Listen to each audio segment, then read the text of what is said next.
Welcome back to another edition of Tarot Tuesdays. Today's topic is the Wheel of Fortune. My name is Shannon Douglas. I'm the author of Chasing Quicksilver. This is Tarot Tuesdays, and today's topic, the Wheel of Fortune. Now, some people say that there we go, Wheel of Fortune. Some people say that the word tarot forms an anagram for the word rota, which means wheel. And as such, the Wheel of Fortune card has some central significance to the tradition and practice of tarot. And I don't know if that's true or not. It's an interesting idea. And like lots of things with the tradition and practice of tarot, there are many, many mysteries in the recesses of time about the original intentions and meanings created behind the deck and behind the cards. Now, the concept of the wheel goes back in many, many traditions, but the one that interests me perhaps at the forefront is this concept of the wheel of Samsara, or the wheel of suffering. And this concept dates back, 4,000 or 5,000 years in the Hindu tradition, deep into the history of India. And the notion is that the cycle of birth and life and death. And we see this wheel symbolism all over the world. It shows up in stone circles in Europe. It shows up in the medicine wheel of North America and of the indigenous people. And this idea of the cyclical nature of time, the rising of the sun and the setting of the sun on a daily basis, the waxing and waning of the cycles of the moon, the cardinal points of the year, the longest day of the year. We're coming up in a couple of weeks to the fall equinox, September 21st, the shortest day of the year, and March 21st, the dawn or the beginning of the new year. All of those are cyclical in nature, and the ancient idea of the cyclical nature of birth and life and death was mapped over into an idea of reincarnation. And that our incarnation into this body, into this configuration, is a temporary one, and it's about the ongoing perfection of the soul and our efforts to become actualized or enlightened human beings. And we can do our best with this process of working through the wheel, but it is fraught with suffering. Later down the road with Hindu tradition, we had the Buddha come along and said that all life is suffering. Fundamentally, this wheel is the wheel of suffering because it involves, as the Buddha said, old age, sickness, and death. As human beings, we're constantly struggling, going around and round on this wheel. And the news and the philosophy of the Buddha was that there was an escape from suffering. Prior to that, in Hindu tradition, there was almost no escape. It was going to take thousands and thousands of lifetimes. You're burdened by the karma of many lifetimes in your past, and that life is, maybe as Thomas Hobbes put it, a nasty, brutish, and short. But this idea of release from the wheel of suffering came along when the Buddha was incarnated and when he became enlightened. Now, what else do we know about the wheel? Sticking with Hindu tradition, there's a story about how we perceive suffering in the world relative to the wheel. So if we look at the tarot of the Wheel of Fortune, we see that it has a hub, it has spokes, and it has a wheel that is exposed. In this Rider-Waite, it doesn't give the same implications, but if we imagine a wagon wheel or a wheel of a cart, sometimes that wheel of the cart is up in the air, and sometimes the wheel of the cart is in the muck or in the shit. And the wheel goes round and round, and we can have positive experiences by fortune, and we can have negative experiences by fortune or fate or by karma. And we're constantly in this up and down of life. There are good days and there are bad days. One of the secrets of this is about where we put our attention.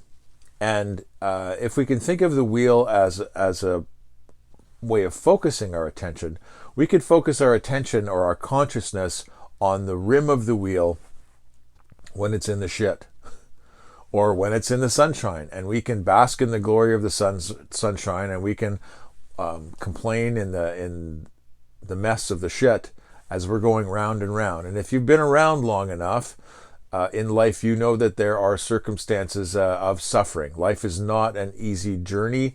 There's nothing fair about life in its design. It's not supposed to be fair. In the West, we struggle with this question of why do bad things happen to good people and vice versa. Well, it's a wrong question. The reality is that's life, and the wheel reflects life. Now, if our attention is on the joys and the sorrows, and we go back and forth with this, then we get ourselves into all kinds of emotional knots. However, if we can shift our attention to the hub of the wheel, the middle of the wheel, we can actually start to recognize that the wheel, it turns no matter what. And we can put our perspective on the middle of the wheel, and we can say to ourselves, well, this happens to be part of the cycle. The leaves are falling off the trees. It's cold. It's dark. It's winter. That's part of the wheel. And the sun is rising, and it's warming up, and the flowers are blooming, and the animals are nesting and mating, and summer is coming, and we can put our focus on that part of the wheel. We can focus on the awards and the accomplishments, or the great fortune of happenstance, or we can lament the suffering of disease and obstacles and frustrations. But when we put our eyes at the center of the wheel, our attention at the center of the wheel, we can just recognize all of that for what it is and allow it to exist in terms of being. It just is. In the concept of the Wheel of Fortune is this notion of free will and destiny. It's kind of baked into that cake. Do we have free will in the world, or do we have destiny? And this ties into this long cycle of karma and karmic debt, or karmic bank balances, if you will. And this is a tricky one that the philosophers have struggled with, right? My own personal take on this is they both coexist. And the idea of coexistence of free will and destiny is resolved to some extent by what Nietzsche called amor fati, which means the love of fate. And the love of fate is very much along the same lines as focusing one's attention at the middle of the wheel.